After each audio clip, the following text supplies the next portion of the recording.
Call this work session of the Brookhaven City Council to order. Madam Clerk, please call the roll. Mayor J. Max Davis. Here.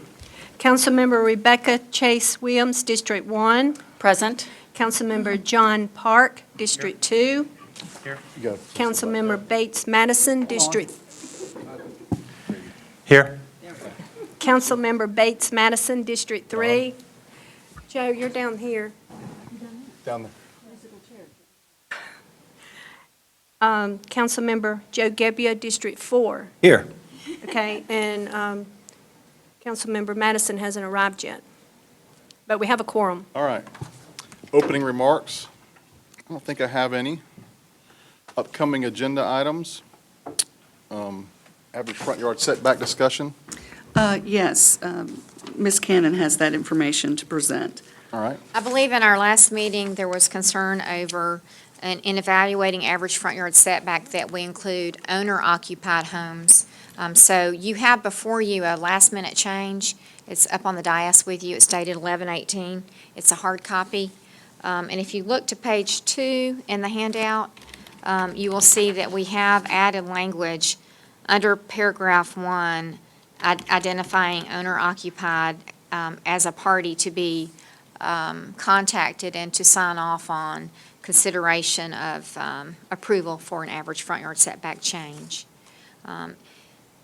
Without going into a lot of explanation, this is what you had seen last month or in the previous meeting, and what is underlined has been changed, and you'll see the strike-throughs as well.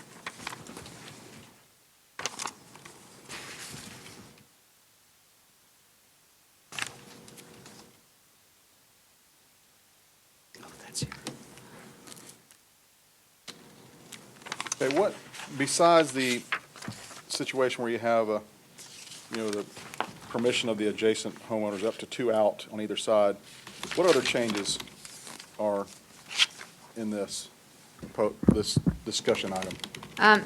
There's no other change from last month. I know in the previous conversation we had, I believe Councilwoman Williams wanted to make sure that we clearly outlined how we dealt with corner lots. Right. Did And we so change? this has stayed the same from the last month. It starts on page 3. Well, from our existing ordinance to now on the corner lots, what is different? Is there anything different from what our existing ordinance says? I would say, yes, it is different, but the meaning is the same. This language serves to clarify how corner lots are treated. Okay. The language that is written here is how the staff has applied it. Right. So this serves to make it clearer for those who are reading it, that this is how we apply it.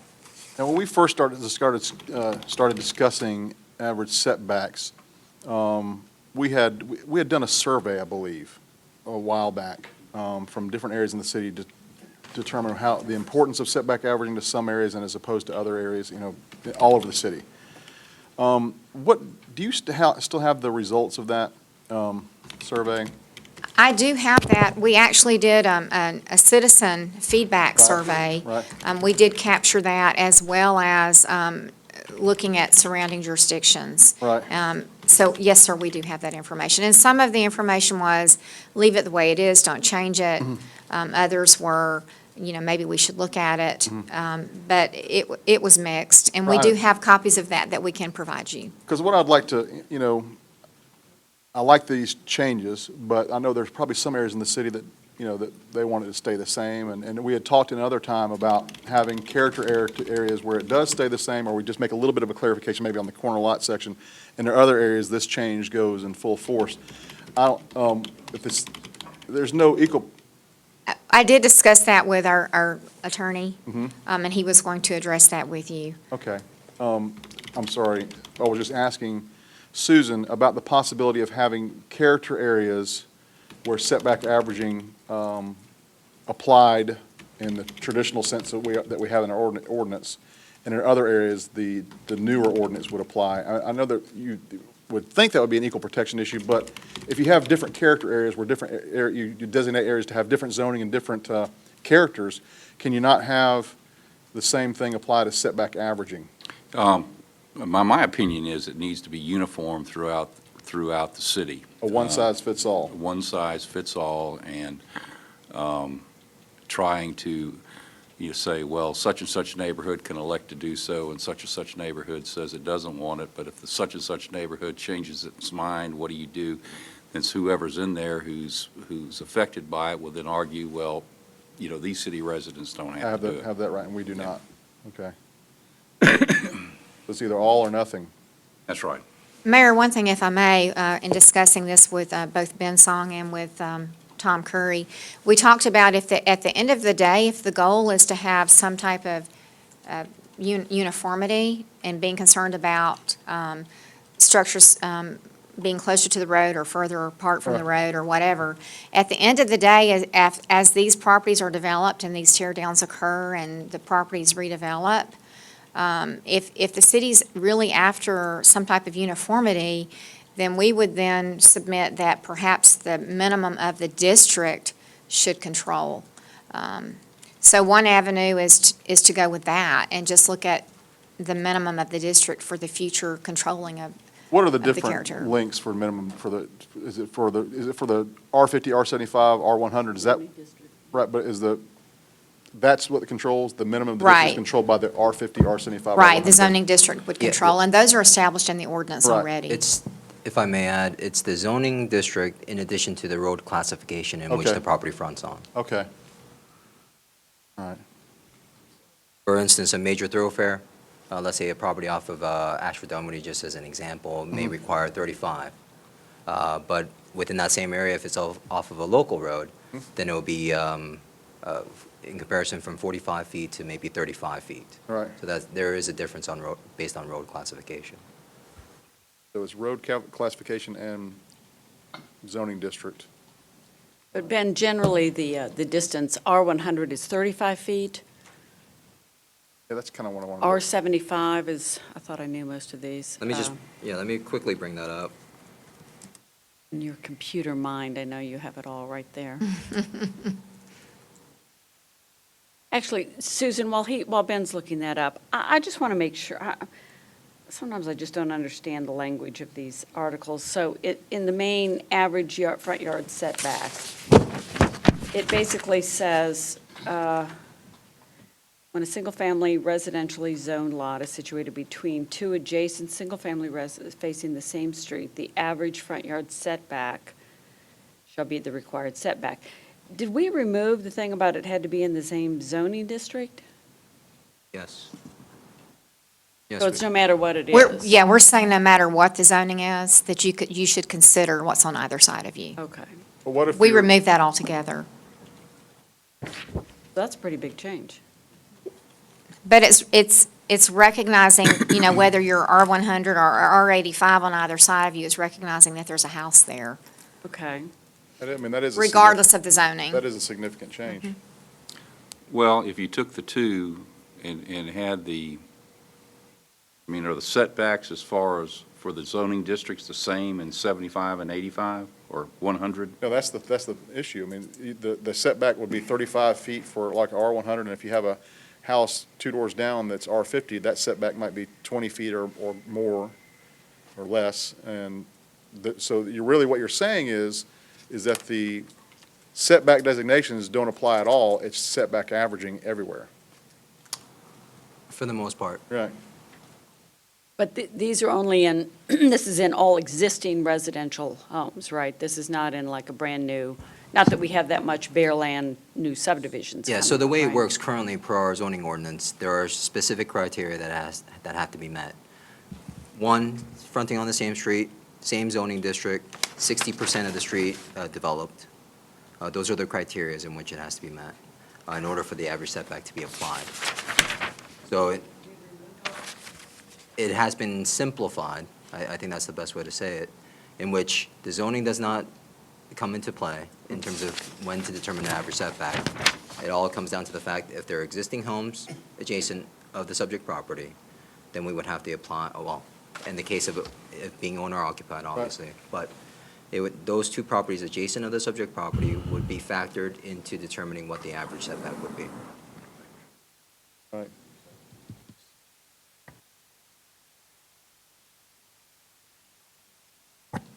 So I have a question. On a street like where they have a combination of RA8s and R75s, effectively, that street would have, you would factor in all the higher dense homes. And in a transitioning neighborhood where you have an RA, I remember on some of the meetings, you have an RA8 and an R75. So effectively, the R75s could have the same setbacks as the RA8s almost. Or the R8 would be figured into the Right. setback with the, and that would, Right. you're right, because if you have a townhome development where you're 15 feet from the street and next to some R100 or R75, if you're not taking those zoning classifications into account, you could have some really wacky. And that is correct, and that's why Susan sort of offered up that The minimum setback district. is the setback. Correct. Because, and that's what I was going to get to when you asked the question about what are the current setbacks. Right. So let me just quickly go over it. R100 off of a major thoroughfare, 50 feet. Minor thoroughfare, 40 feet. Local, 35 feet. R75, 45 feet for a major thoroughfare, 45 feet for a major, 35 feet for a minor, 30 for local.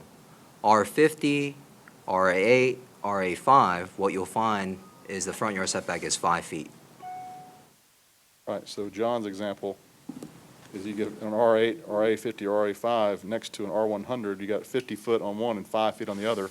Right, so currently, you our have- zoning ordinance, in terms of the average setback, would factor in Right, the difference of the zoning district, Right. in which if an R75 was adjacent to an RA5, it would require that the average setback not be applied, but default to the district requirement, unless they meet the 75 feet on the other end. So there are some unique, variations and factors that have to be included, but if you do take away the zoning district aspect, then you do run into a similar issue that Councilman Park brought up. right.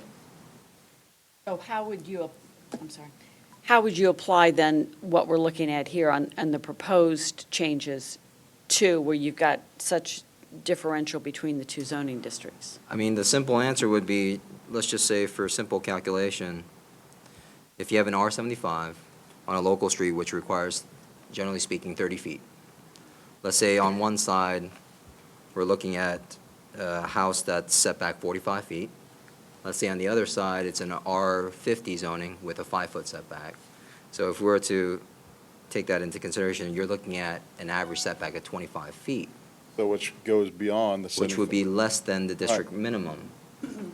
So you do have to factor that and outweigh The the way it pros was and cons. before we had setback averaging, Correct. right. And essentially, I mean, if they were to seek, even with their zoning ordinance currently as it stands, a person that would like to seek a setback that's less than what the district requires, Has to get a variance. they would have to go through a variance anyway. Through the Board of Appeals. So the setback averaging, though, if we did that, there would be no variance required, it'd just be what the average is. Correct? If the property owners, If we're not as so taking, prescribed, yeah, if we're not taking the zoning classification into it, then they don't have to get a variance to go beyond what the minimum setback is, and say R75, it's 30 feet, and you have that situation, they don't have to apply for a variance, the setback averaging would determine how far back from the street they could be. Right, if we were just strictly basing it upon the fact that you would have to apply the average setback per the changes that have been shared today, then yes, that would be correct. but this does say that if it falls below the minimum, that it would have to go to the Board of Appeals. It does, so, It does state that. right. I'm kind of Well, confused by this. it's a little bit. Setback averaging is confusing anyway. It is confusing, but this sort of rendition that we're presenting complicates the matter a little bit further. Because of the fact that it is correct, if we're telling them you have to get an average setback, and they apply the average setback, and it comes up to be 25 feet, which is less than the district minimum, technically, they do not have to go through a variance. And that only when in which they're seeking to reduce the average setback further, Right. then that's when they reach out. Okay, it's not if they go below the threshold, it's if they seek to reduce it even further, okay. So your suggestion was just let the setbacks be what they are for the zoning classification of the house that you have. Right, at the end of the day, if the goal of the city and the council is to move forward to present a uniform setback, then what we would present is that we would let the zoning district and the minimum standards that are established regulate that uniformity. Right. Which is mostly what our surrounding municipalities do, right? Correct. Again, That survey that you all did, I remember Sandy Springs and other places, they don't have this average setback thing. Sandy Springs does not. Atlanta has some variation, but it's not very clear as to when they apply it. It's not in every situation. Chambly, I believe, I don't recall exactly, I don't necessarily know if they do or not. I know that Decatur does not. Avondale Estates does not. But, again, I don't think a lot of jurisdictions. So they just let the zoning district rule apply. Correct, whatever But stated we know within that the zoning. history of this was that we were dealing with older neighborhoods where houses were set way back, and then somebody comes in and can legally put it 35 feet from the street in an R100, but all the neighbors are sitting back at 50 and 75 feet. Sure. So it was an attempt to like bring some harmony here. Right, it was in the early part of the sort of what you could call the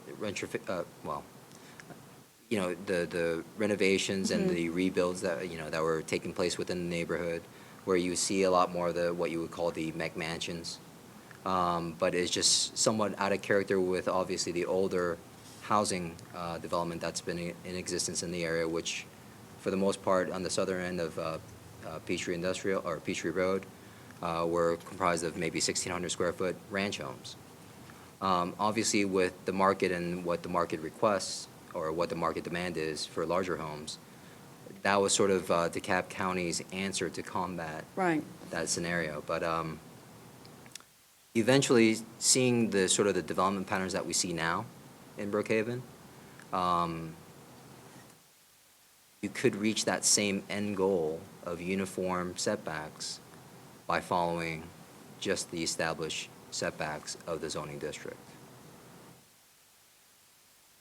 But it kind of assumes that at some point, everybody's going to rebuild and move up to the street. Well, and there are some variations where people do seek variances because of the fact that the adjacent neighbor may have had some environmental factors associated with their property that's specific to them only.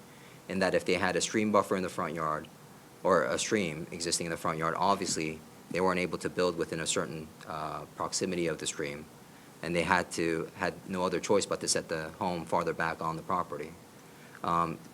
That does have detrimental effects on the adjacent neighbors when you have to factor in the average setback. This is still under discussion, right? Yes, ma'am. I got to really understand this. This is going a little bit beyond. You know, we're talking extremes here, right, obviously. So maybe you come up with a formula that hits a trip switch, where if it's a certain percentage out of range, it automatically either could default to the natural setback by the area, or have to go in for a zoning update. You know, Or because if you're variance. dealing with a Variations to 5-foot, get trying to over balance out a 5-foot Big and generations. and a 75-foot, you're going to hit that trip switch. You know, you're going to see it's the percentage the percentage spread would automatically indicate you've got something that's not going to balance out evenly here. Sure, and to take your point, Councilman Gaby, I think what we have currently sort of takes that into consideration of sort of, again, dealing with the aspect of it has to be within the same zoning district, making a comparison from apples to apples. I believe that our current requirements of the average setback would sort of work towards what you're requesting at this point, in terms of sort of like a trigger, but it's taking into account what's existing. If they want to go beyond the average setback and would like to seek, further relief, they always have the ability to seek a variance.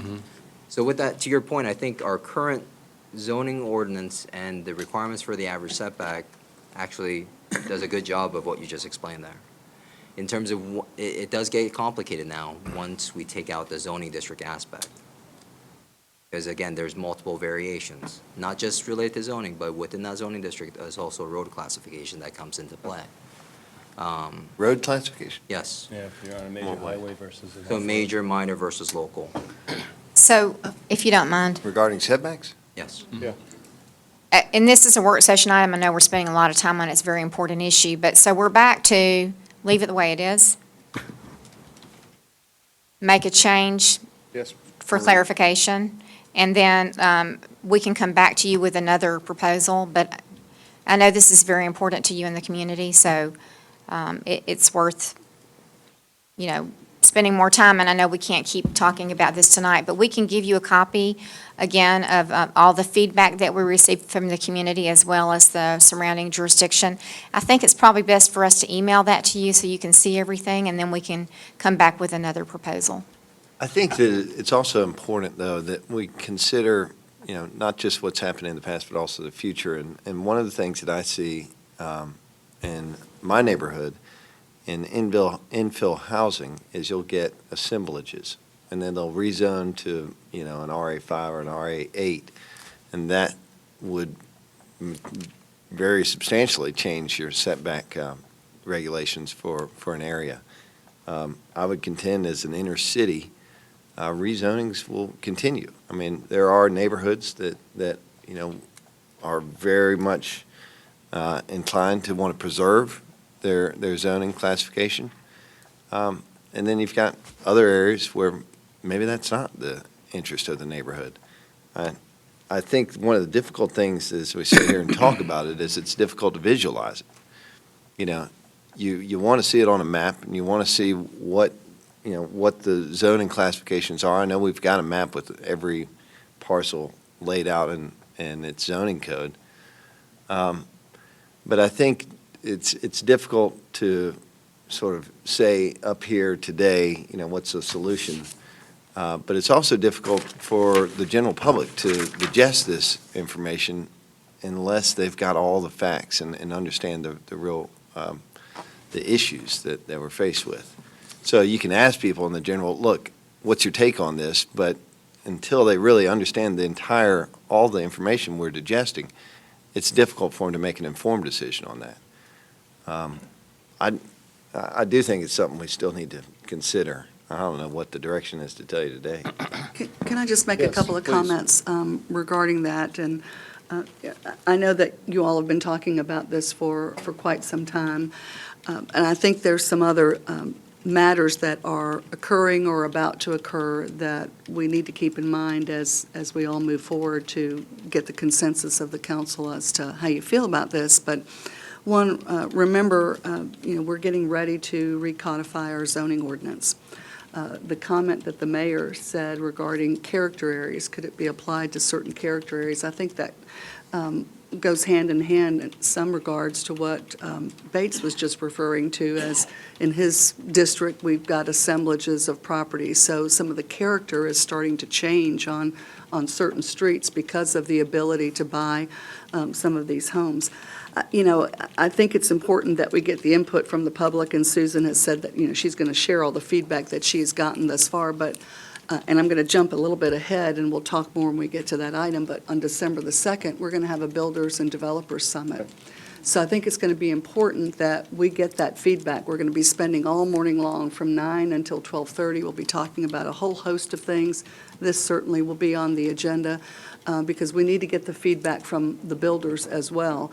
One of the good things, if you'll recall, we do have a map that inventories the age of Right. all of the structures. So we have an idea, or at least a sense, of which properties might be more prime for redevelopment or acquisition. So we could start taking a look at that from the age of the property compared to what the rest of that district looks like from permitting of the early 2000s and onward. So our next meeting is December the 2nd, so we'll be able to give you some feedback from Okay. what occurred in that meeting. And I think, too, we could post that one more time on the web between now and the December meeting, just asking for feedback. We'll post what we're going to share with you Okay. so we can hear from the public as well. Okay, that sounds good. All right, let's see, where are we? Next item, vendor contracts. Vendor contracts, yes. Yes, for the last week for 2 days, Thursday and Friday, and then all day yesterday. I was in interviews with the various vendors and vendor services that we have for the city, in particular, Public Works, Building Inspections, Code Enforcement, and Information Technology. We have completed those interviews. We will be calling some of the firms back, depending on the particular discipline. We expect that in the next couple of weeks, within the next 10 days, we'll probably be in the midst of negotiating contracts. It is my plan to bring the contracts back before the council for your December the 16th meeting for approval.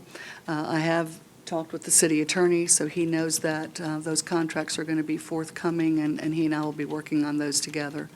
Okay. They are annual contracts, and that's why we're going through this exercise right now. Can I ask a quick question?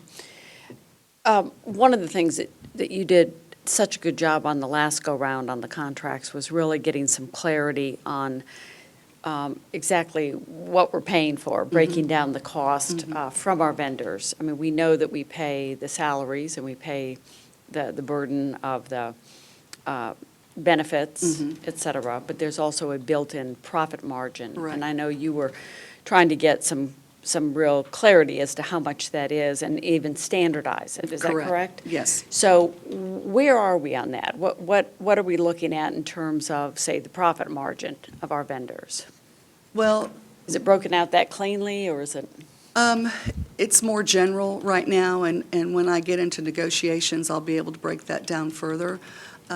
Just to give you a sense of what the exercise has been last week and yesterday, the interviews were all conducted, and after the interviews for the respective disciplines, then I opened the cost proposals. I did not want to have those open during the interview process or have knowledge of what that is during the interviews, because I felt that we needed to look for the best candidates and then move forward with costs and to negotiate those contracts. So I'll be sharing that with you all as we, get into the contracts that will be presented, so that you get an idea of what the burden rate is, which includes, a whole host of different levels of benefits, which is what we discovered this last year. It is my desire and it is my intent to have a standard profit margin across the board for all vendors. I think when we did this the first time around, it was so quickly after the city was formed. We were looking at the contracts recommended by the Governor's Commission. Right. And I think more or less, we chose from the top three and then asked you to go negotiate the best deal you could. But I think we're wiser now, and we've now understand the process a little bit more. And I personally completely back your effort to, and I want to support you on this, to make sure that we have an equity contracts between our vendors and our employees. Correct. And I know you've been vigilant about this, but I want to reiterate that I don't think we should be giving our vendors richer benefits than, say, what we pay our police or our other full-time employees. Right. And I think we need to watch for that. And then I think we have to fully disclose what this profit margin is. Yes. Because, at times, we sometimes act like, or some people think, that when we outsource and we put things out to bid, that we're really saving a lot of money. And it's kind of in the eye of the beholder. I think there's always going to be certain services that we outsource. I don't think we want to have big paving machines or bulldozers per se. But when you look at that added profit margin on top, I think we and our citizens just need to be fully transparent about that. So I'm glad that you're saying that you'll be bringing that to us. Yes, absolutely. Great.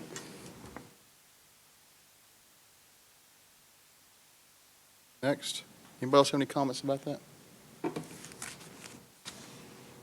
that? I appreciate how much of a bulldog you can be with those vendors, so I don't mean Thank you. you're a little less artful than what Rebecca said, but I appreciate what you've pointed that out from the beginning. I mean, when you started going through those first ones, you were screaming about some of the things that were in the first contracts, the birthday cake, and all that kind of stuff that we were paying for. So I appreciate you bringing that to all of our attention and being vigilant about that for the taxpayer's dollar.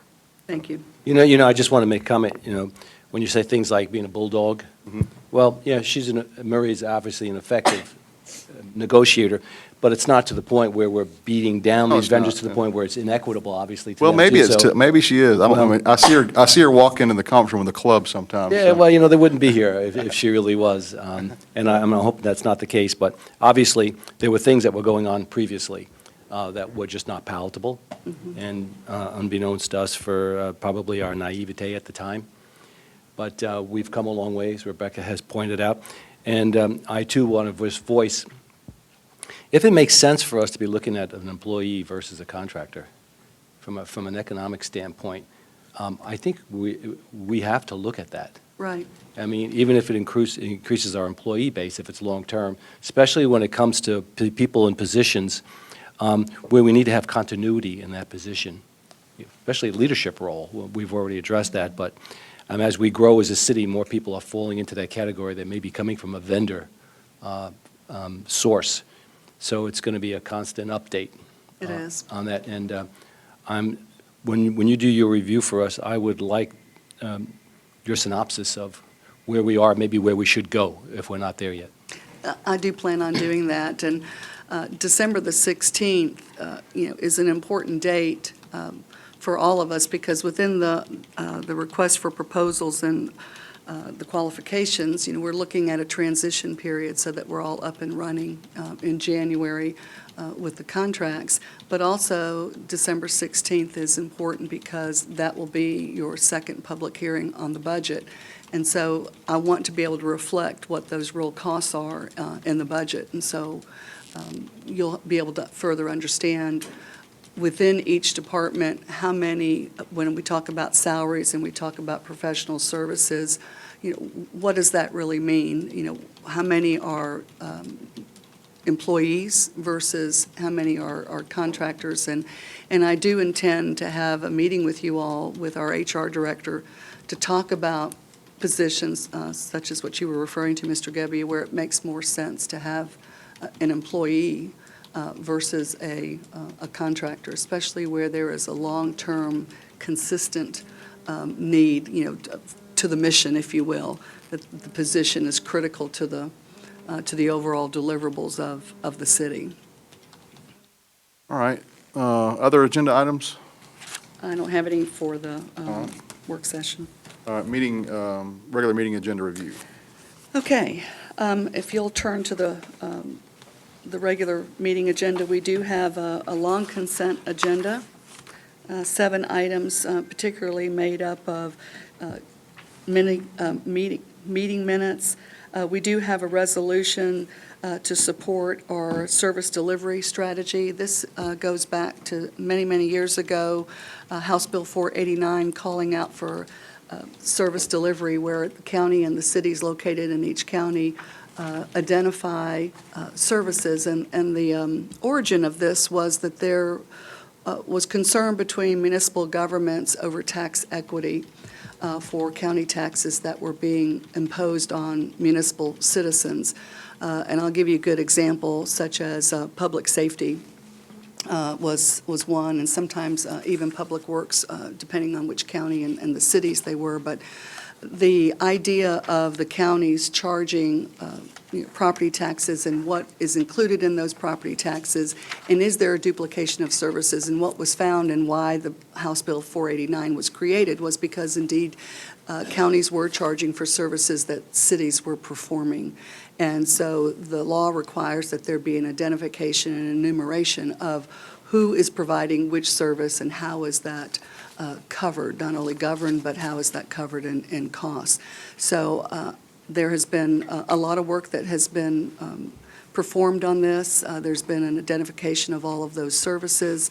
And the good news is for us, unlike some of the older cities in the state, we have intergovernmental agreements. So we have already gone through that exercise 2 years ago now with the county to identify what services that they will perform and what services we will. Now, there's been a transition because now, we have 911 through Chatcom.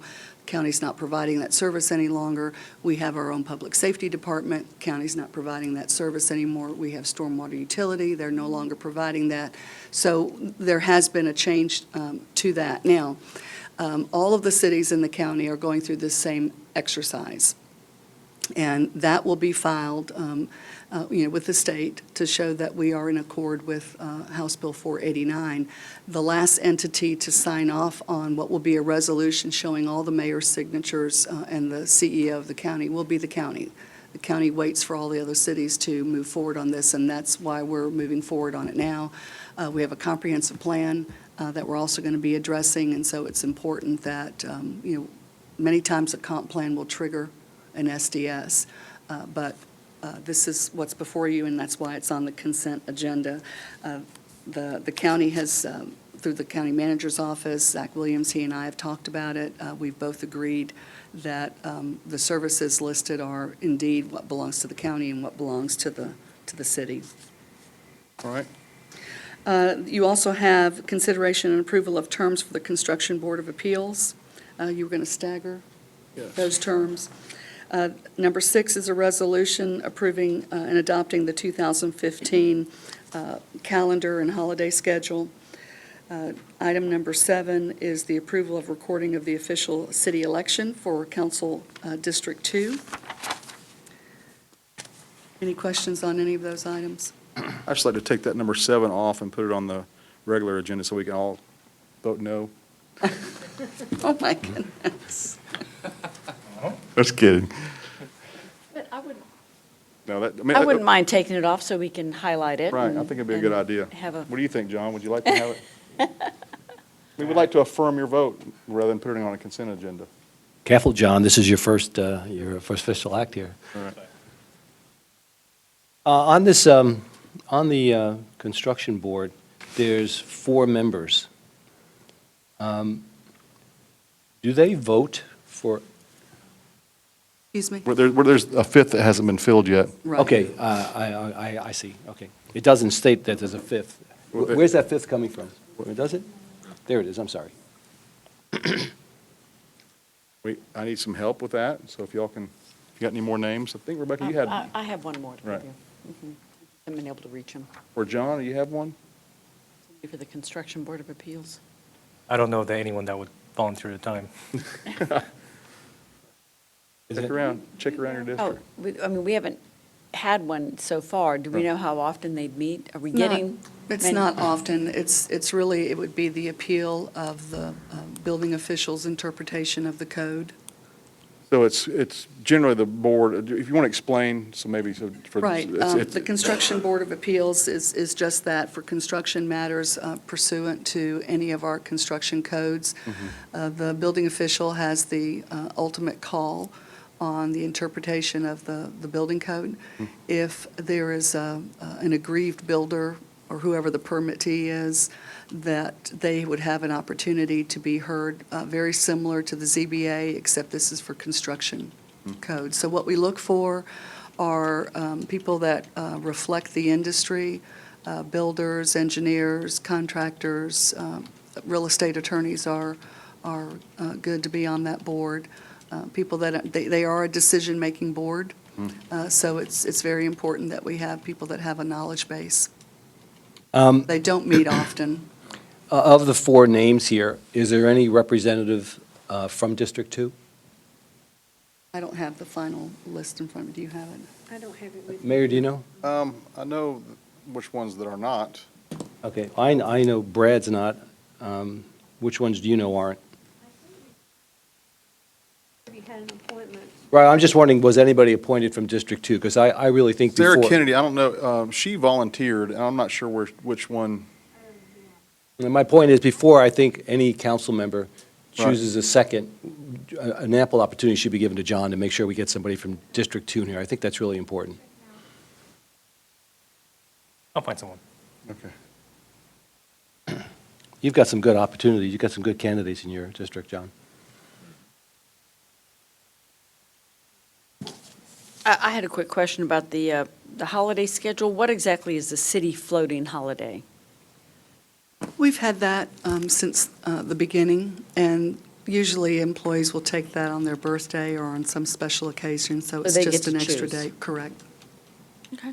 Sometimes it's attached to a city holiday, and so that maybe you have a 4-day weekend.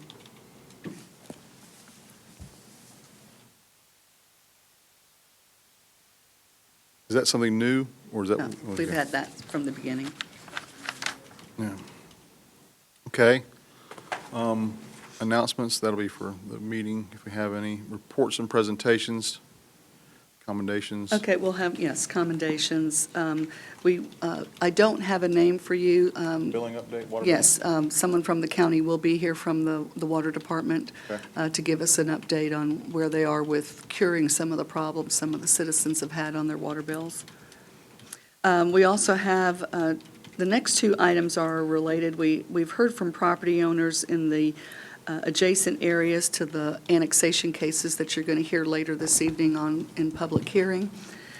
We had a request by some of the homeowners off of Sheridan Road, would like to come and talk, and then the same for Tully Road.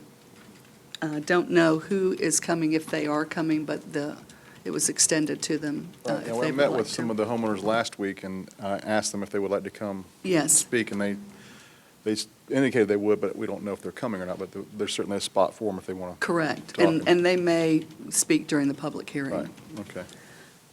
Okay, items on the public hearing. We have waited long for this, and our first item is the public hearing for the adoption of the comprehensive plan. So there is a resolution for that, and it is a public hearing. It is an action item, so we'll hear from the public, and then, of course, the recommendation is for approval. The next item is a public hearing. This is an annexation for Children's Health Care of Atlanta. Third item is an annexation. This is the first read, excuse me.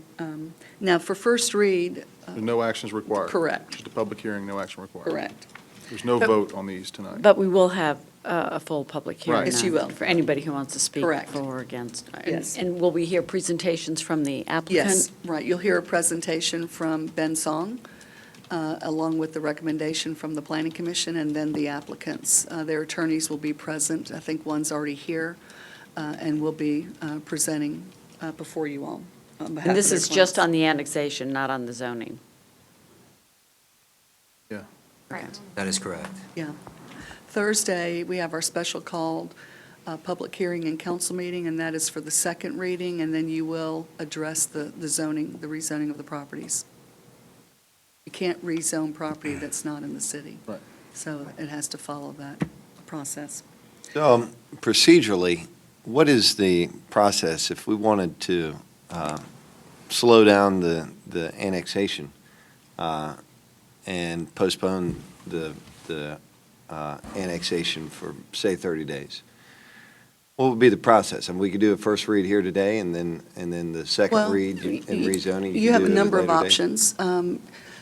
The first reading of an ordinance requires no action. Right. So you could allow that to proceed. If it's your intent to defer the item, you could do that at the second reading. Now, because the case has been advertised, I would encourage you to still hold the public hearing so that you can hear from the public. Some people may not be here tonight, but plan to come on Thursday evening. If it is your intent or you reach a decision that you would like to defer the item for a period of time, you would need to be specific on when you would want to hear that item again, because we would want to re-advertise that.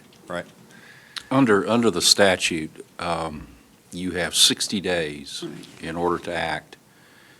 Thursday will be the 30th day. So your window is 30 days From Thursday. from Thursday. Actually, it's 30 days minus 1 day. 60 days to act upon what, receipt of the application? The day before that from Filed. the day before the application was accepted. Yeah. Am I saying that right?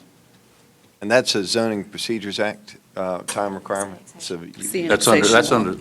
that's under the Georgia Code, Georgia Code? yeah, not the Zoning Procedures Act, Right. but the annexation statutes. So You have- if you do that, You have 60 days to act from the date of the validation of the signatures on the application. if you choose to defer within that 29-day period from Thursday, please keep in mind that you'll have to call for a special hearing. We have the 2nd of December and the 16th of December. The Those are your- special called hearing we have on Thursday, is that just for this one issue? It is. Yeah. So if it is deferred on Thursday, we need to have another hearing? Yes. Yes. Okay, and is it the day that we can actually take a vote? You could Yeah, it take a would be the- vote. It would be the at that time. 29th So the day. drop dead date is 60 days less one from date of Right, So you signature? would have 29 days from The Thursday. 16th of December. Okay, that's, okay, 16th of December. Marie, can you identify any downsides in, or upsides in deferring? Well, one of the downsides, and I want to state it and I want to give you the solution. One of the downsides is that when you annex property, you have to wait a full year. And again, depending on the time of the year that you annex, if you annex early part of the calendar year, you're going to wait another full year before taxes are imposed on that property. So since the property is being considered for annexation here at the end of the year, we expect that we will receive tax dollars in 2015. Now, I'm still waiting for final confirmation from the county's offices on that, but that's my understanding. The downside is that you have to understand that it does take a while, to collect the taxes. We don't collect taxes till the end of the calendar year because of the way the county bills and collects for us. Our fiscal year runs concurrent with the calendar year. So the lion's share of our funds come in towards the end of the calendar year, meaning that we will be providing services to the annexed area at our cost without any funds coming in to offset that. Now, the solution to that is in conversations and meetings that I've had with both applicants and the representatives of the property owners themselves, have agreed to advance the costs, and we have talked about a number of ways to do that. One is to advance the taxes on the property to cover the costs. We have a $583,000 cost for police services. That includes 5 officers, that's their salary, their benefits, their uniforms, and the cars fully equipped. We also have the need for a code enforcement officer, and we have budgeted that at $100,000 because I have used that figure from our current vendor rates, so you know that there is a markup to that. To get back to the solution to that is the advancement of paying for that service, which both property owners and their representatives, their attorneys have agreed that they would do. And also, in working with our city attorney, and also an outside attorney on this matter, I'm looking at creating an assessment district, a public safety assessment district. One of the things, one of the formulas that we're looking at is to create the assessment district that would be on a per acre basis to the total cost of the service. And that would be charged on an annual basis because that would ride on the property tax, but we would still want the advancement of the funds because once we annex the property, the annexation law is clear, we have to provide the same deliverables at the same level of service that the rest of the city enjoys. So it's important that we receive that advancement. There is no budget to be able to absorb that without you all making some severe cuts Would that, to the budget. would that ride at the same 2.5% max above current tax? Would it be a 2.5% fee above current tax levels for the assessment zone? I mean, have you figured that part out yet? No, I have not done it that Because you're way. doing it on a per acre basis. Correct. But it has to. That's most equitable to do it on a per acre basis because the valuations out there, in my opinion, are extremely low. I don't know when the last valuation has been done by the county, and I would not want to use the valuations that are out there. Our numbers are about in the mid-$20,000 range for the hospital property. Now, there are some additional properties that are coming online with that to create a uniform boundary for the annexed area. But I think when we talk about the level of service that the police department would provide to the entire acreage, then I think the formula of the per acre basis or pro rata share of an acre is probably the most fair way to do that. Now, that's the downside, but I gave you a solution to that. To answer your question on the upside, I think you have to make a determination on, are you willing to make this investment? Because the plans that will be shared with you later this evening, that I have been shared with in meetings that I've had with both property owners, there is a desire to enhance and redevelop good portions of the properties, which will change the whole landscape of the area. You have the ability to enable a very large future employment base for the city. And there's many benefits that give us a lot of reciprocal benefits to that, from the standpoint of not only employment, but purchasing goods and services within the city, also purchasing homes and purchasing other personal products, whether it's washing machines or refrigerators or cars. I mean, there's a whole host of personal items that could be purchased that the city then would benefit from. The most important would be to be a large employment center for the city. You know that you enjoy currently an employment center on the north end of the city at Ashford Dunwoody and 285 in the Perimeter Summit. Your southern anchor then would be these properties, which you would enjoy for many years, providing a place of employment for your citizens that are here now and those still to come. So I think you really have to look at what is the investment and what is your return on investment. And I think your return on investment is probably anywhere from a 4 to a 6 or maybe a 7-year time frame. I mean, go ahead, Joe. Yeah, thanks. 2 questions. We'll get back to the investment part. The code enforcer, we've got him budgeted for about $100,000 a year, is that correct? Correct. Now, is it a similar situation with him as when we started up with the city, where we didn't need some of the services initially? Is this somebody that we're planning for when they get really active in redevelopment in that area? No, they would be active now. Code enforcement really was not an issue of whether the city needed it or not. Remember, one of the benefits of You're thinking about building inspector, I think. right, yeah, I'm talking about code Well, it's all enforcement. commercial over there, so. Correct, but there are roads in there, there are people Businesses. that live in the immediate area. They may not live in the property, but if they are complaining about something, somebody has to respond to that through code enforcement. There's no residential in that area. There is contiguous to it, but not part of the application. Okay. And they're allowed to call in and state a complaint that they may be experiencing as they drive through the development or by the development. Okay. You made a comment earlier that if we're prepared to make the investment, the way I understand this is being structured is we're doing the advance. We have a tax base. It goes beyond just Choa and Executive Park, obviously. We're looking at an offer from both Choa and Executive Park where they've agreed that there will not be a negative to City of Brookhaven. Correct. I'm not sure how far along that's gotten as far as an official agreement. Are you at that point yet with them?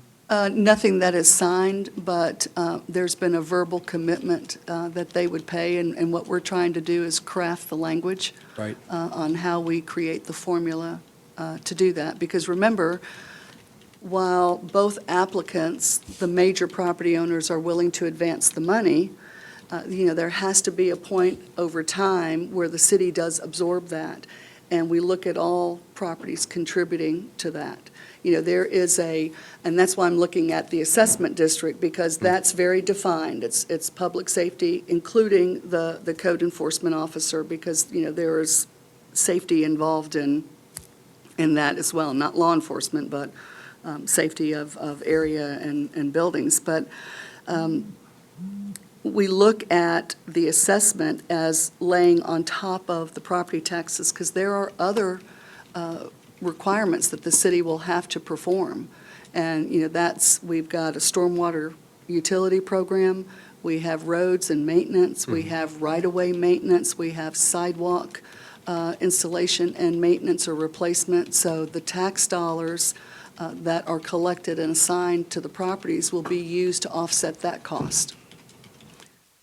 So anything in addition to that, which is public safety and code enforcement, will be funded through the assessment. Now, as I mentioned, I'm looking at a 4 to a 7-year timeframe on when we start to recapture, the investment, and you start to see change in the landscape. But the agreement for them paying would not, it's connected to the tax revenue that is received.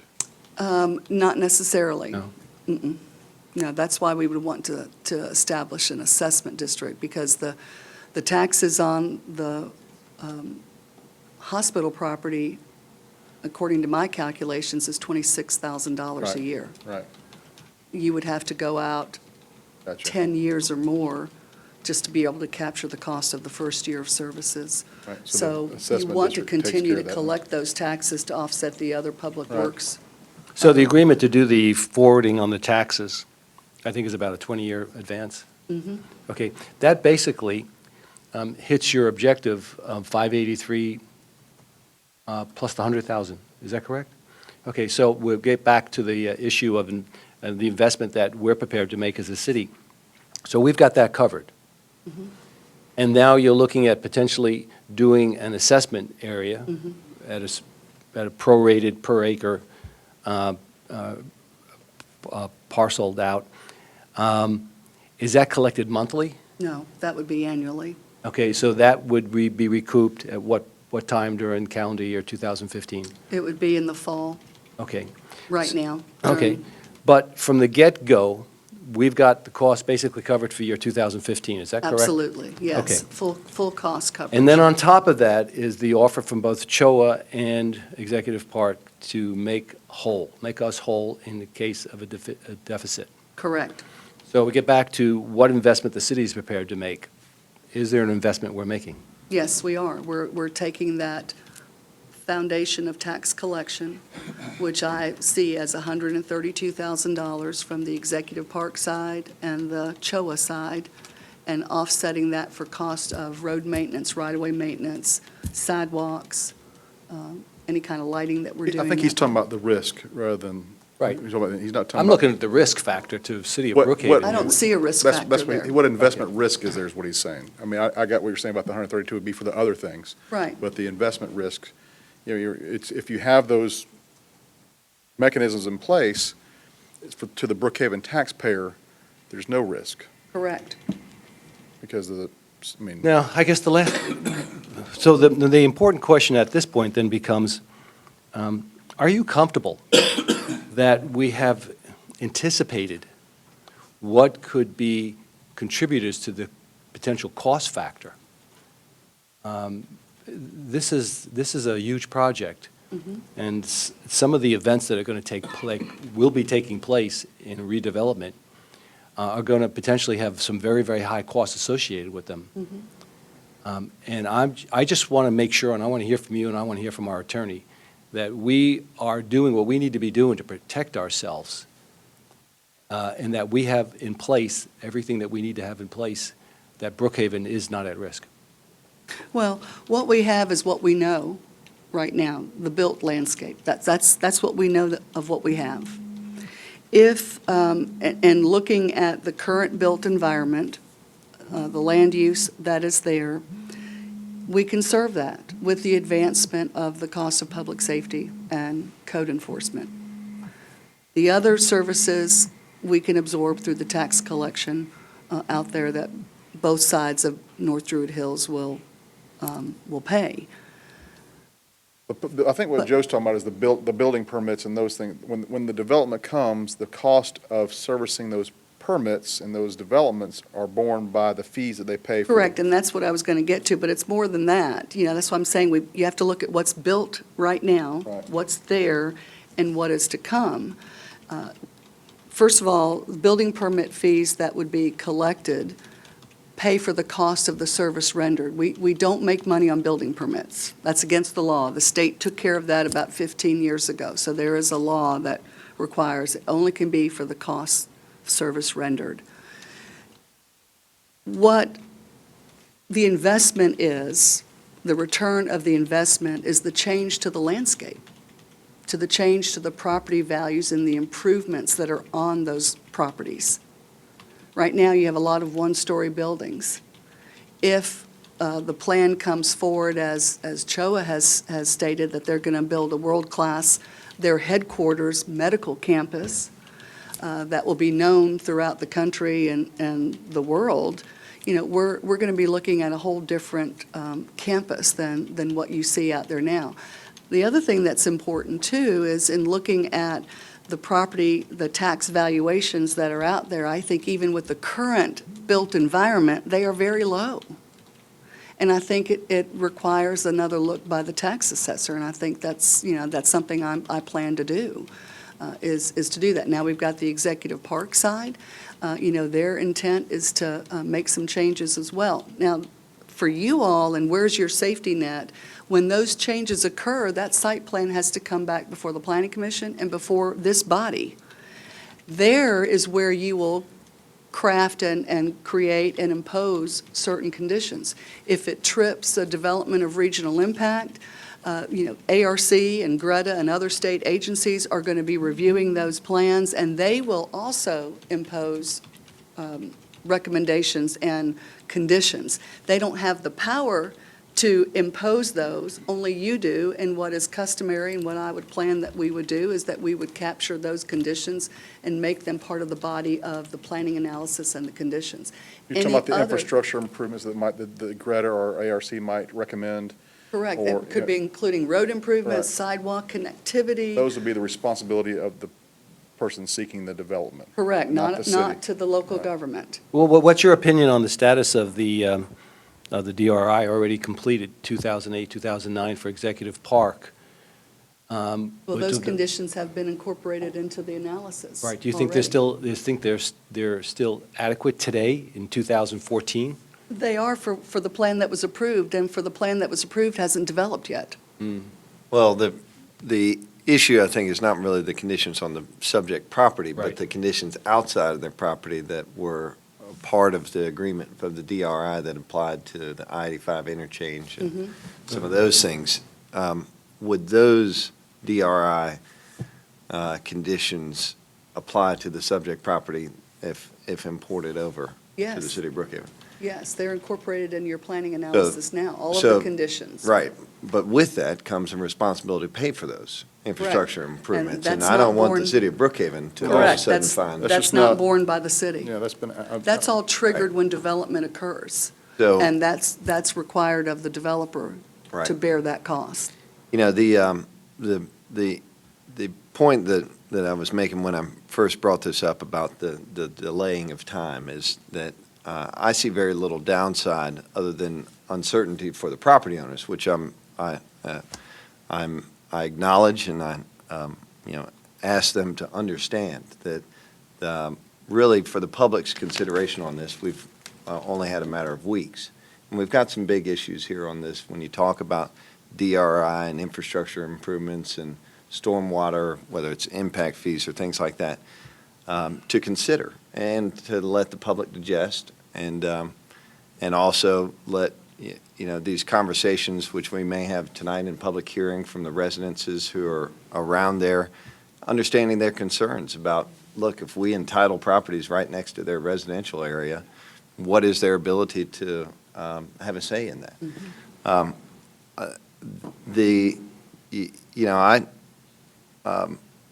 My preference is that I feel with the only downside to the property owner, to the applicants here, just having uncertainty for 30 days. But the upside is we allow the public and us to consider these issues, not on a one-night, discussion like this, but really see all the facts and explore these things to be sure, because it is a big consideration that affects people not just in Brookhaven, but outside of Brookhaven also. And so You know, I don't know that we are going to make a decision here tonight, but I, as a personal belief, see very little downside to giving us that, you know, that date to December, I think 16th, you were saying, for the second read. Or any other date before that. Or any other, you know. Would have But to- I think if we wanted to set it, we'd want to set it, you know, sometime tonight. Right.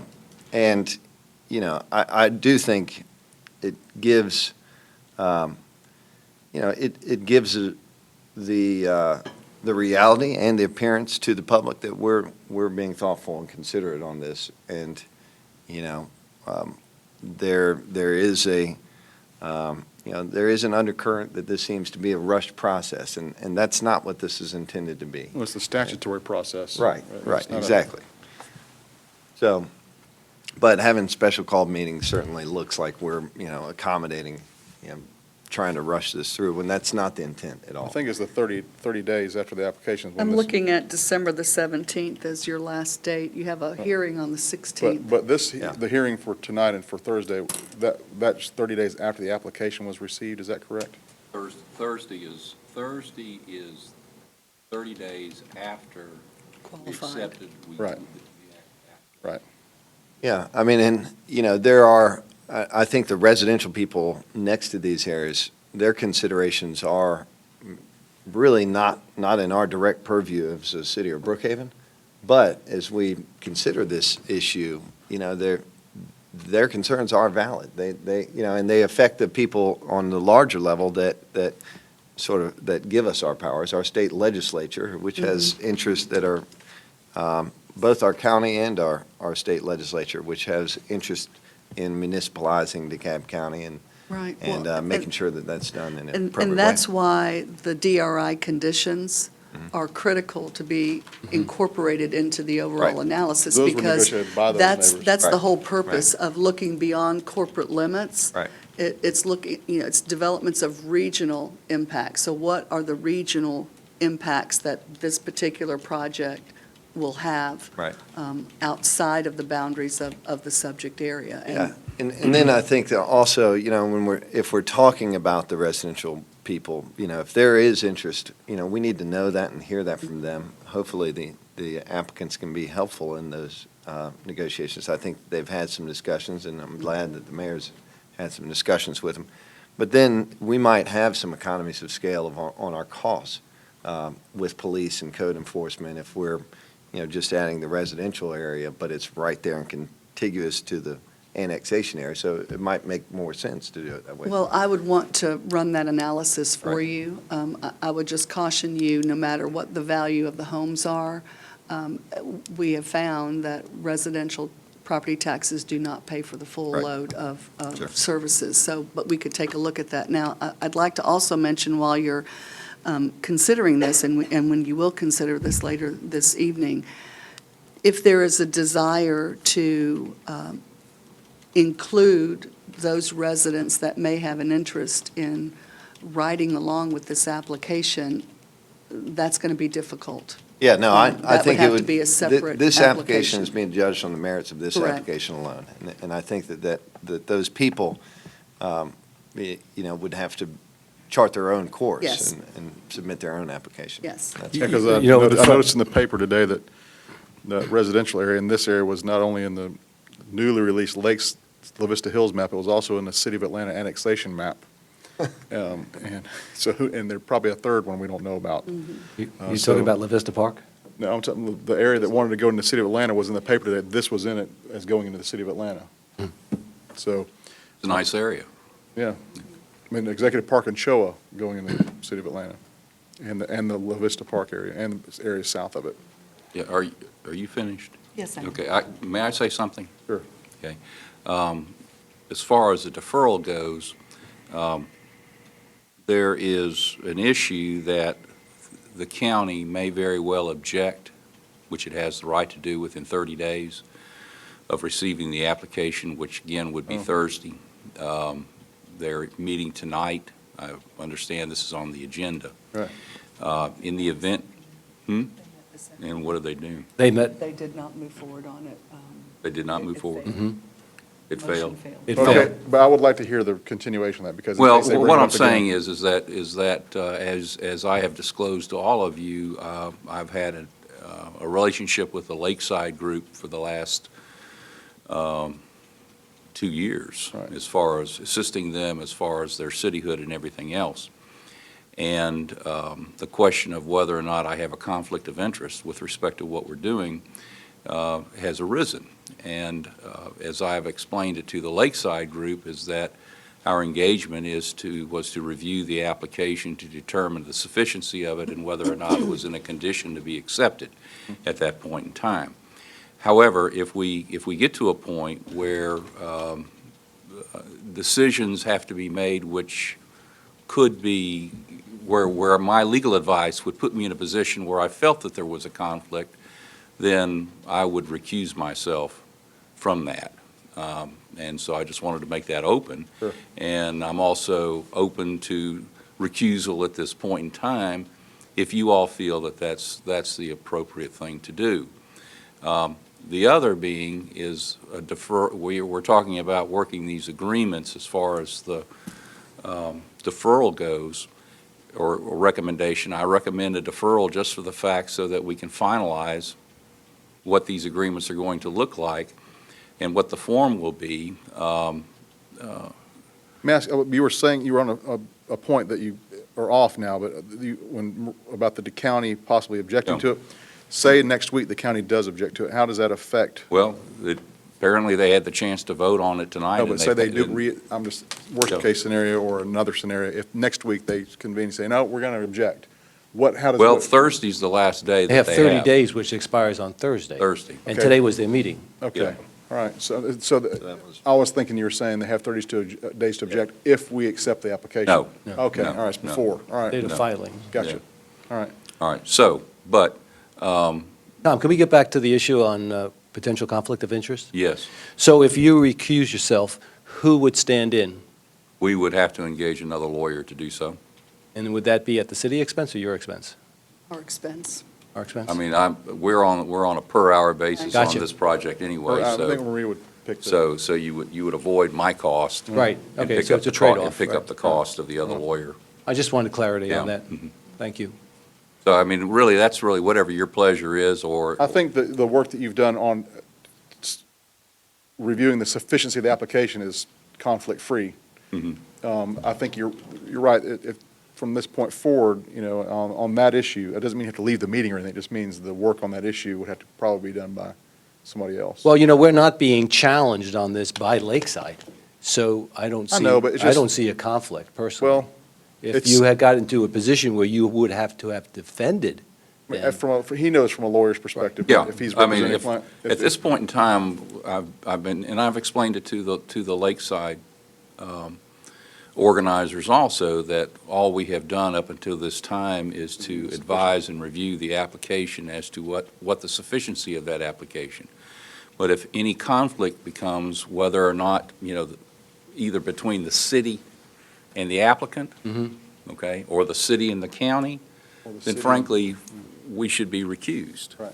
And so even though, let's say, the county has said, we're not going to object, we still have agreements that have to be Better. made with the applicants associated with what, And you may have Marie representation has- of a group that. Yeah, which whose Marie has interests might talked be adverse about. to what the city's interest would be. So and it's and there not- are issues with that, she's talking assessment district, we have to determine whether or not would CHOA be subject to paying the assessment since it's a tax-free entity? I don't know if it's a tax or not.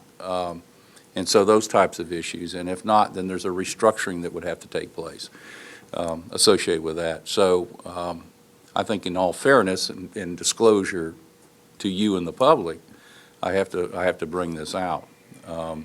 Appreciate it, and it's very well that on this issue, you may have to recuse yourself.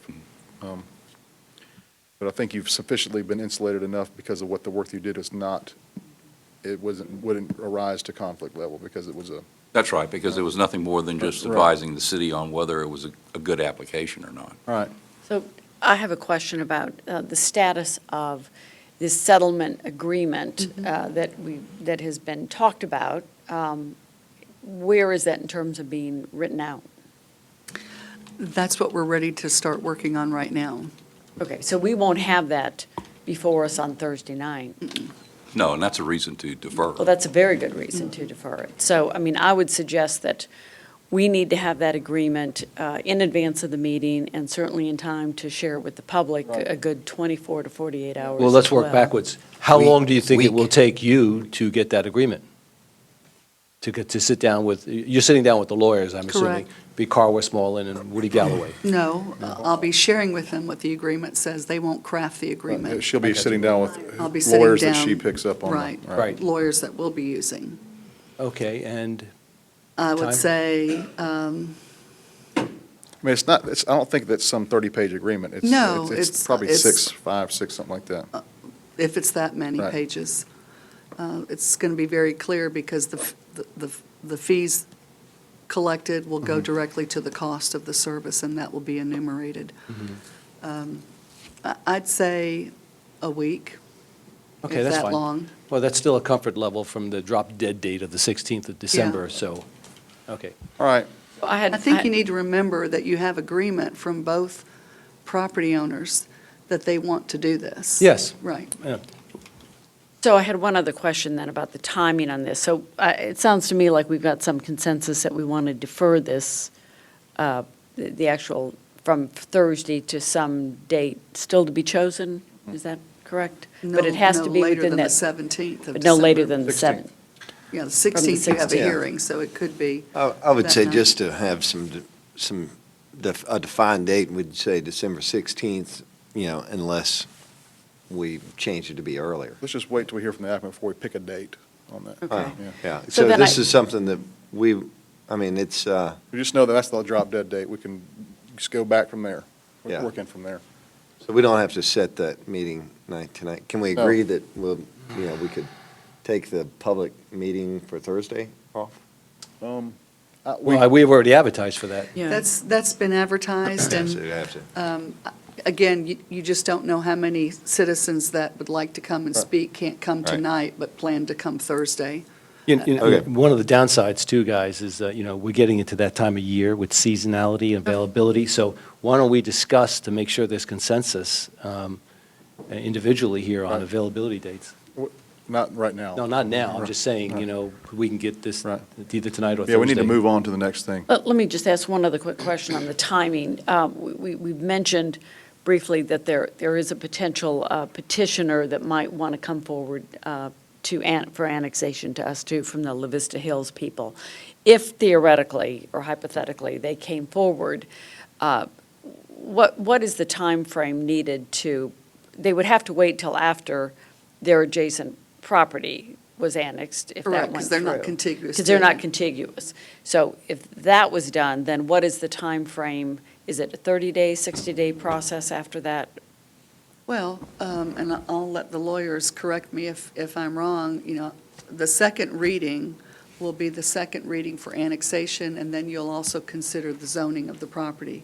So if there's anyone aggrieved by the rezoning of the property, I think they have 30 days in which to challenge that. So, there would be at least a 30-day wait. Now, if the applicant wants to submit their application and take a chance, but the issue is, there is no other hearing date available to them to the end of this year, unless there is a special called planning commission meeting. But, we have to go through the application. We have to determine what the tax valuations are. Does that change the level of service? Does the current level of service take care of the additional properties? I mean, at what point do you reach the threshold where, it doesn't? And then, are they then included too in the special assessment? What, All right, we got to move on from this. No, We no, have but plenty of Mr. time tonight to talk about Okay. this. We Okay. got to move on. Yeah, Mr. Mayor, I'm sorry, I just have to say something, please. And this isn't about the concept of regionalism on this, and that's basically where we're going with this part of the conversation. I've had several conversations with several of the neighborhoods, and made it very clear that we cannot solicit if they want to come and be a part, of which we would welcome, that they would have to go through the official process. And there's a clock ticking, and speaking for myself, and I won't speak for my fellow council members, there's a regional consideration that we have to at least consider. We are only looking at commercial right now because they came to us. We did not solicit this. And the same would hold if a residential property wanted to come in. I think that we would be amenable to that situation as part of our responsibility. But it's not a situation, again, that we are able to initiate. And it's my belief that I think we definitely do not want to be involved in any activity of this if the legislative session should go into session on January 15th. So if anything is going to happen, it's going to have to happen and/or be done by January 14th. I think it would be terribly inappropriate to be involved in any activity on this when there is active conversation taking place at the legislative activity for a new city. Well, that Did you have borders us. something that you wanted to I've add? talked to the legislators, and they actually, if the city is looking to, to annex in the residential areas to offset and balance and give these people a voice in what's next to them, the indication I've gotten is that they're not going to mess with that process, because it is the intent of the legislature to assist these cities in municipalization in DeKalb County. So the Brookhaven, potentially annexing in areas that are the residential areas next to this commercial area, they wouldn't, we could go into the legislative session and. But we would still have to be approached rather than solicit. Right. Yes. Well, Make that clear.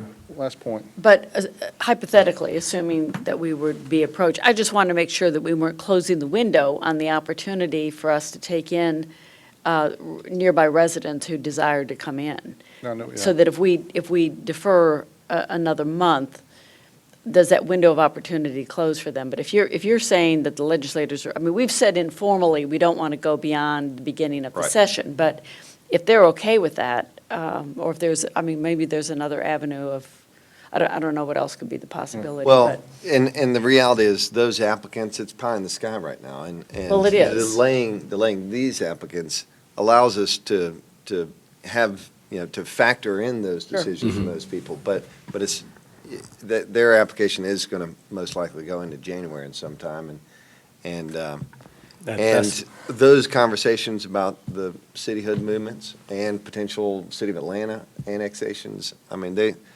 legislators have given an indication that if Brookhaven is trying, I mean, those legislators who are charged to represent those residents next to this potential annexation that we're considering are going to protect those people and their willingness to do what they want done with their area. So if it happens to be Brookhaven, great. If it happens to be somewhere else, then they're going to support it that way. Okay. All right, thank you. Next item, Moving on to item number 5, public hearing, Brookhaven Homes, Douglas Dillard, Wiseman, Nowak, Curry, and Wilco. This is rezoning R100 to RA8, proposed townhome development, Oak Forest. Ben? Yeah, I just wanted to quickly note for both RZ 14, 16, and 17, which are related, you did receive a letter from the applicant, Doug Diller, stating that they would like to seek deferral of the case for 60 days, pushing it out to January. well, the agenda says 30-day. Sorry? The agenda says 30-day deferral request, doesn't it? Oh, no, the agenda, that was to represent what occurred previously during the that was- planning commission. Okay, But the specific letter that was emailed out to all the council members today stated 60 days Okay, for a all right. 60-day deferral. They're All right. asking for a 60-day deferral. They're asking for a 60-day deferral. okay, Okay. And the applicant will be here to request that form. okay. Okay, I skipped over item number 4. You didn't want to- Oh, well, That was a skip. okay, it was a That skip. was a but- skip to 5, but now we Yeah. can go on 4. So, again, item 5 and 6. Well, hold on, unless there was some comment. 4. I just wanted to 5. clarify on 5, the request for a deferral. I think we'll have a fairly significant turnout about this issue, although I think the applicant was going to try to notify the nearby residents. They are aware, Rebecca. I've got confirmation. The residents? Yes. Well, but it's still on the agenda, so they might show up. I'm sure there'll be some. I just want to clarify to make sure everybody understands the consequences of either, just deferring or a flat-out denial, the consequences of that for the applicant. Could you just kind of quickly review that, Ben? Again, if the application for RZ 14, 16, and 17 were to be denied by the council, obviously, the successive application clause of the ordinance would kick in, which means that they would not be able to come back seeking rezoning of the property for 24 months For that proposal. for that specific proposal. I will double-check in terms of the language, and I should do that just to make sure that it's not, or the language doesn't Not go. attached to the property. Correct. It doesn't go beyond just a specific development plan, but is attached to this specific property. I'll double-check on that. Okay, yeah, that's key. Yes, I'll confirm that for you. Okay. A deferral would simply mean that they could come back with a new site plan, a whole new whatever, Yes, and at that and time. and in 60 days. Right, and at that time, present it. based upon the facts that's presented before the council, you may feel the need to remend it back to the planning commission if there was a revised site plan that was presented, which is significantly different from what they are presenting to you tonight. In the instance that a denial is attached to the property, or no, is not attached to the property, there would be a little more freedom on their, Correct. right. Correct. So if it's not attached to the property, if it's just based on a different proposal, a denial could be the same as a deferral if we know that they're not going to come back with the same plan. That may be a possibility. Again, it's clarification based upon the language provided in the ordinance. Please let us know. Will do. Because sometimes a denial can be punitive, too. Right. The denial is based on whatever the plan is. Okay, so if So if you submit a new plan and you had a denial, it's the 24-month waiting period. So I think. Right. It's the property. It's So the you're saying property. it's Property. So you're definitely saying it's the property. It's So- the property. So That a was denial my is 2 months, it's 2 years then. It's the property. Okay. So then That was my understanding. Okay. That's why I wanted to clarify, Right. because it can, That would be punitive. that would be punitive. And just so everybody understands. Right. Okay. And they understand that, too. All right. the applicant does, I don't know. Yeah, the residents that needs to be clarified for them. All right. So number 4, Number 4, RZ 1411, this is Haven Real Estate Investments, Briar Hills Drive, 2319 and 2323, R75 to RA8, to subdivide 2 lots into 4. Ben? If you recall, this was remanded back to the planning commission in order for the applicant to work with staff to possibly render a revised site plan that may be a little less intense. That would also take into consideration impacts associated with off-street parking or on-street parking. At the end of the day, it's been determined by the applicant that they would be seeking to withdraw without prejudice of the request.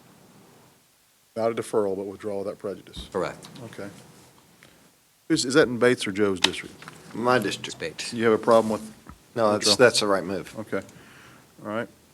Okay, that takes us to old business, of which we have none. Okay. And then under new business, ordinance 20,000, excuse me, what? Oh, 7, I'm sorry, I'm moving fast. RZ 14-19 Council Works, this is also Doug Dillard, R75 to RA8. Didn't you say that was also part of the deferral? No, actually, it's not. Oh, okay, Although Doug Dillard is representing Everybody okay. here. everybody tonight, specifically for RZ All 1419. Again, it's a rezoning from R75 to RA8. I'll get more into the specific during the hearing, but there are existing RA8s within the area. The subject property is surrounded by RM85 multifamily uses on 3 of the 4 sides. It's at the terminus of Telford Road. They're requesting to extend the right-of-way through a cul-de-sac, where in which they're seeking to allow for a 4-lot single-family subdivision. The proposed density is 4.34 density units to the acre, which would be less than the existing sort of density represented in that area, in addition to the character area, which is a suburban character area, which allows or recommends density up to 8 units to the acre. Is there any, have you gotten any contacts about opposition to this? There's no opposition that we received. No opposition was present during the planning commission, and the planning commission did recommend favorably of the request. Okay. I can I can tell you, it's remarkably quiet. I haven't heard a peep about this in the neighborhood. It's a really good development proposal and has wide support. Okay. Yeah, one thing to add, there was condition number 8, and it was sort of a requirement, I believe, for a tree preservation area of 30 feet from the boundary lines along the rear. From further discussion during the planning commission meeting, the intent of that per staff was to account, or to provide the ability of the applicant to provide for the required tree preservation requirement of our tree ordinance. But from further discussion, it appeared that without that, even without that tree preservation sort of condition applied, they would be able to comply with all the requirements of the tree ordinance. And therefore, the planning commission recommendation, again, was to recommend favorably with all the staff conditions except for condition number 8. So, just to make sure I understand, so your condition 8, the 30-foot rear yard area for each adjoining lot should be maintained as a tree preservation area for the duration of development. What you're saying is that, based on the submitted plans, that already applies? That they already have a 30-foot? Yeah, the intent, again, from staff was never intended for that area to be considered as a buffer, in perpetuity. So you're worried about conditioning the land in Correct, this and rezoning sort of in perpetuity? restricting the ability for Right. the actual developer to come in and to construct the product that they wish to move forward with. In this case, again, the only reason as to why we incorporated that aspect was we didn't have a clear indication if they would be able to meet the requirements of the tree ordinance and the Right. preservation requirements. Okay. We did get indication from the applicant during the planning commission meeting that they would be able to comply with all the requirements. And therefore, we felt that condition 8 would no longer be warranted. Okay. That's good. All right. So they're going to save the trees, and They're going to save the required Right. amount of trees per the ordinance itself. Yeah. All right, next. Under new business, ordinance 2014-11-07, consideration and approval of an ordinance to adopt Chapter 13, Public Health of the Code of Ordinances, and Laura has that. Okay. Laura? All right, this ordinance is largely taken from the existing DeKalb County ordinance as well as the Georgia Smoke-Free Air Act. There are a couple of definitions and provisions that I'd like to call to your attention. First of all, in the DeKalb County ordinance, they also included a definition for e-cigarette, and they included that within the definition of smoking, and we have included it here as well. What, does this have to do with where people can smoke, this ordinance? Yes, it's known as the City of Brookhaven Clean Indoor Air Act. Where did this, where was the impetus for this? Just we needed to, We're bringing over the county ordinances. We're just bringing them in small groups. But the effort is to get this all done by the end of the year, or over the next 2 meetings.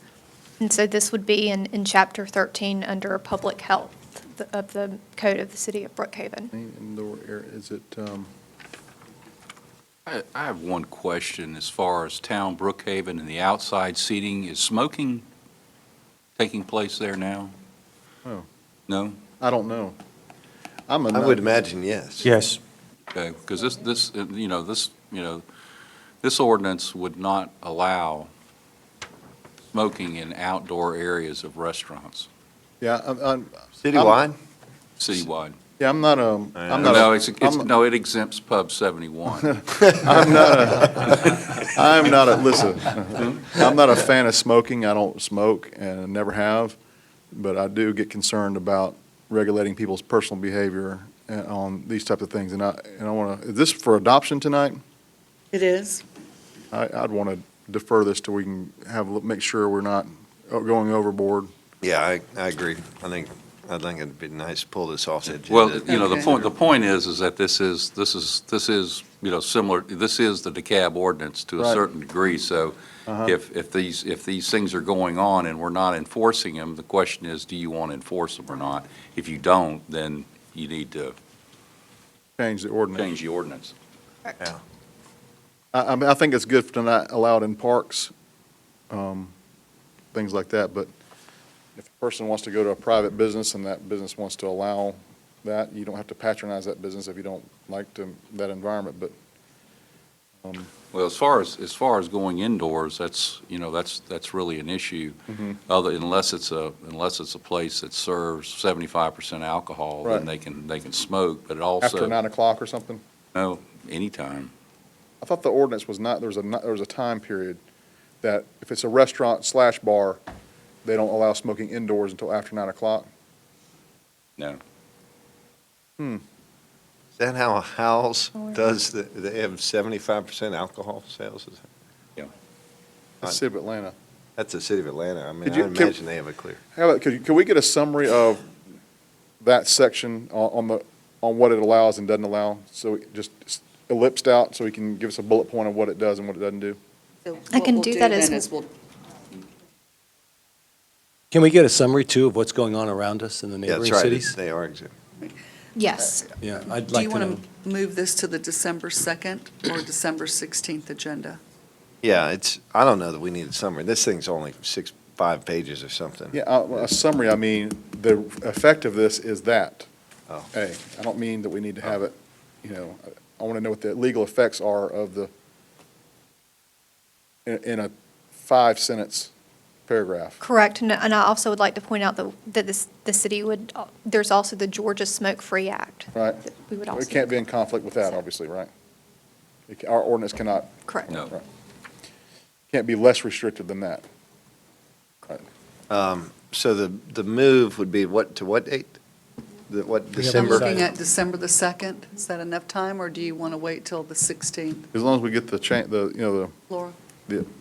I can provide those. Okay. will I can provide swear those. there's some kind of time limit in there, because I have a friend that owns a place in unincorporated cab, and it's a restaurant pub, and they say, and you can take your kids there before 9 o'clock, but after 9 o'clock, everybody starts smoking. It's probably his rule. I think, Okay, we'll I- move and I could that be to totally the wrong, I think it's, 2nd and of I may be December, speaking That's out of and we'll enough context, time. but I think it's a state rule where We'll amend the agenda to certain remove it. venues, if it's age-restricted, then that could take place on the premise. Okay. And maybe that's the reason why that time kicks in, because after a certain time. That's I guess they what don't occurs allow in the children. city of Atlanta. If you have it, then it's age restricted, minors can't go in there. Right, Even if it's a restaurant. okay. All right. Okay. Other business, public comments, Mayor? Public comments, mayor's comments, and executive session. We do need an executive Right. session on litigation. Is there a motion? I move that we recess to executive session to discuss We're litigation. not going to do it. And was it personnel, too? No, we'll just do litigation. Is there a second? Seconded. Any discussion? All in favor of executive session, signify so by saying aye. Aye. Aye. All opposed? All right. We're in executive session.